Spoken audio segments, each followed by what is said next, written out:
just did get by Brett Bodine then. Brett cut down, did not realize the leader was there, and there was almost a wreck going into turn one just then. There's Darrell Waltrip on his victory tour this year, his last season, car number 66. And this is his last appearance in Texas. Ned, let's add to that list Dave Marcus, who attempted but did not make the show here in Texas as one of the driver owners in this series. It is certainly a dying breed. I was just thinking about what Waltrip said the other day. He said, if I don't win a race this year, well, I'll just quit. Instead of retiring? Yeah. Ricky Rudd coming into the pits. He was one of those that took on no tires during that last caution period, and he dropped back a little bit in the field, but now headed down pit road. You can see he's had some damage on the right front of his Ford.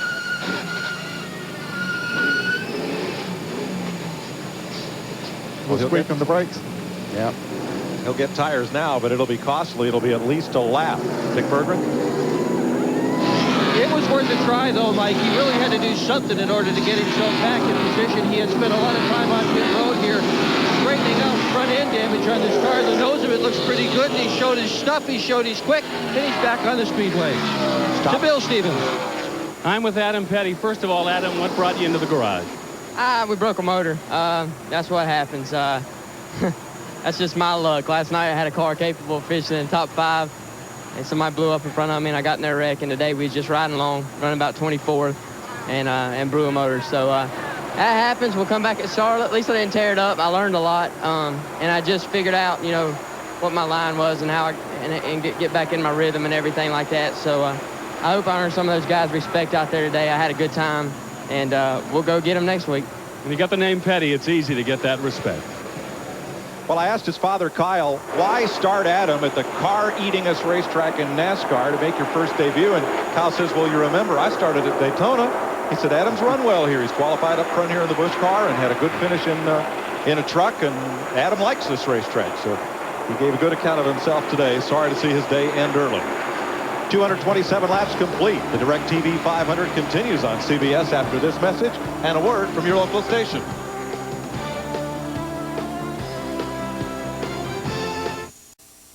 CBS Sports coverage of the DirecTV 500 is sponsored by DirecTV. What are you looking at? www.wrenchhead.com. Parts online all the time. And by John Deere. Nothing runs like a deer. Welcome back to Texas. 231 laps complete. Pit stops continue. This is Michael Waltrip. Jeremy Mayfield and his teammate Rusty Wallace are both in as well.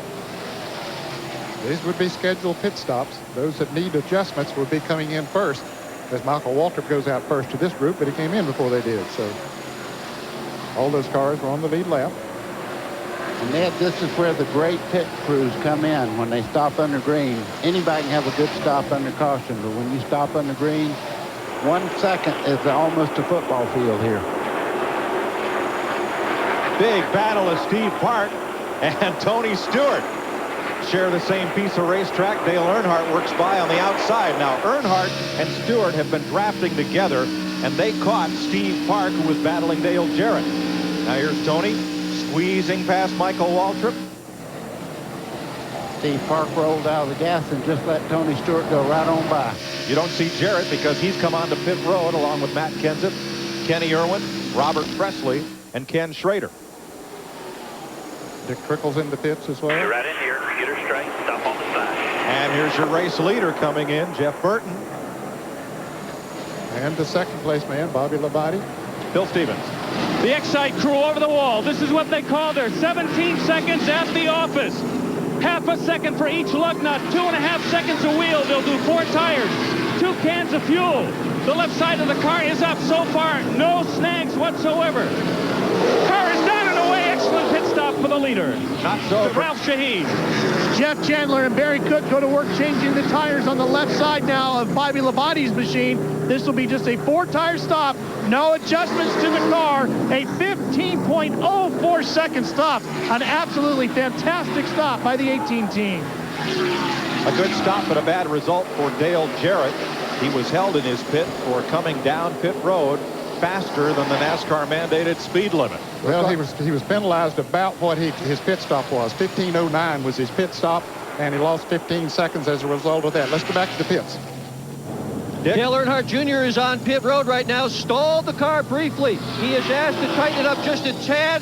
When they put new tires on it, it's going to be another 4-tire stop. A little trouble in the right rear. Randy Cox, trouble getting it off.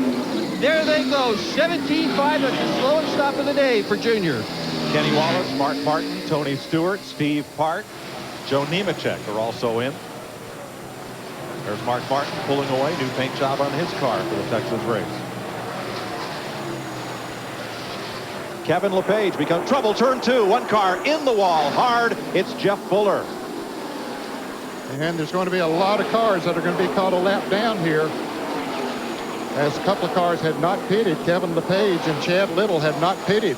I'm not sure if LePage has received the caution flag or if he came past the flag stand before the wreck happened.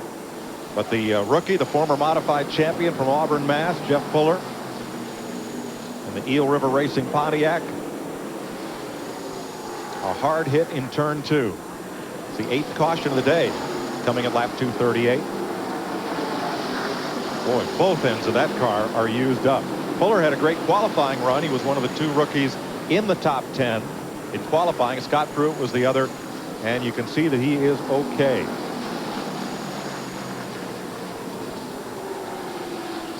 Uh-oh. Well, having a look at the damage. Can we fix it?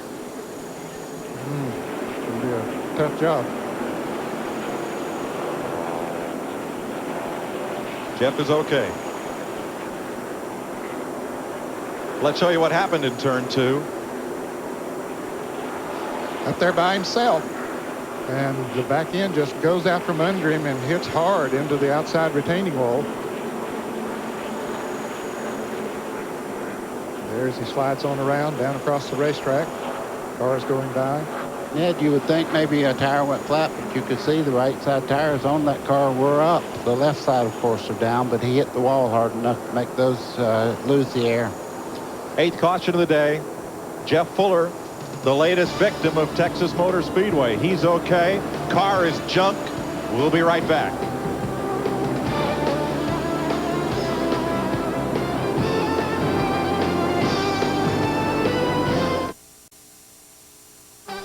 This CBS Sports Race Summary is sponsored by Ford. The latest innovations, the greatest traditions. 239 of 334 laps complete, 358.5 miles. 16 leaders working toward that record of 19, 25 lead changes, 8 cautions. As this track continues to devour the NATO, Benson, Bradbury, Compton. Adam Petty lost an engine. Fuller just crashing hard up here in turn number 2. This track can really bite him. Well, let's get back with more of the story from topside. Here's Mike Joy. Join CBS Sports tomorrow night beginning at 9 p.m. Eastern as we bring you the ultimate shining moment. Live coverage of the NCAA Men's Championship between Florida and Michigan State. It all starts with Prelude to a Championship presented by Honda. That's at 9 p.m. Eastern right here on CBS. Well, things have really shaken up right now, and it's good to be Jack Roush. 2 of his cars had not made pit stops under green, and they are at the front of the field. Here's Ralph. Well, it's fantastic to be Pat Trice and crew chief for Kevin LePage, because right now, Pat, you guys are sitting in an enviable position. Explain to me how the advantage has worked out for you and what you're going to do to try to get to the finish now. We've been getting good fuel mileage all day. Jack does a great job working on that for us. And Family Click Ford's been running really strong all day. We're running in the top 5. We're still running real good times. We could go a few laps. Guys come in a little bit early. We decided to stay out because last time caution come out right after everybody pitted, so you never know. And finally a break went our way this time, and hopefully it'll work out. Stay green the rest of the day, and hopefully we'll be there in victory lane, we hope. Dick, they're at the back end of the line, but they're actually at the front of the field. They're only going to need one more pit stop in that 16, where they're planning on taking just 2 tires, Dick. Well, good news, bad news for Chad Little. Indeed, he has got a lap on most of the field by doing what he just did. But in order to accomplish that, he had to speed down pit road. Jeff Hammond said, no question, just stand on it. He came flying through here. NASCAR penalized him for it. As a result, Chad Little has got to go to the end of the longest line. He will be in second spot, but the end of the longest line. Now,